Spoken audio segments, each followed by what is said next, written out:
around the sun for billions of years while the sun is constantly losing this mass and losing its gravitational pull. To me, that invokes the miracle. It's much simpler to say the system is not billions of years old like they're telling us. God created everything about 6,000 years ago exactly like the Bible says. Okay, what about carbon dating? Every seminar I do, somebody will say, wait a minute, carbon dating proves the Earth is millions of years old. Oh, no, it doesn't.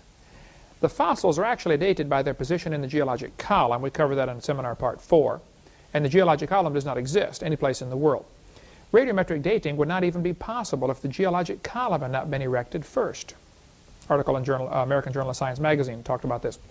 Ever since William Smith at the beginning of the 19th century, fossils have been and still are the best and most accurate method of dating and correlating the rocks in which they occur. Apart from very modern examples, which really are archaeology, this guy said, I can think of no cases of radioactive decay being used to date fossils. So they don't date fossils by carbon dating or potassium argon dating. This is a mammoth tooth. They date them by the geologic column.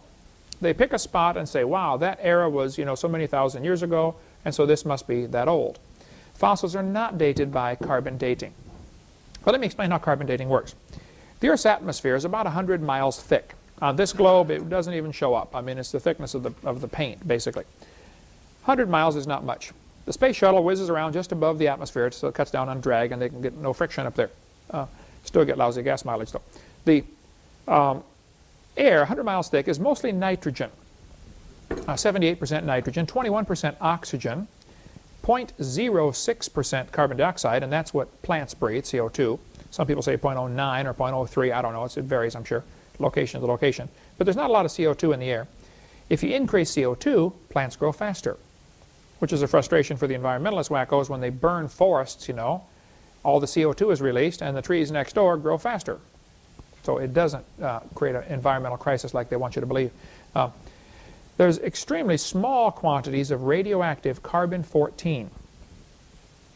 The way this works, radiation from the sun strikes the atmosphere, super high-speed energy comes down, bangs into the nitrogen, and changes it to carbon-14.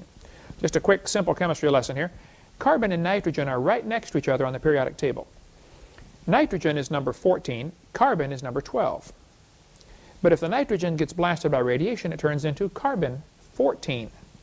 Normal carbon is called carbon-12. Here we have what's called radioactive carbon, carbon-14. It's very rare, and it doesn't stay stable because it's always breaking apart.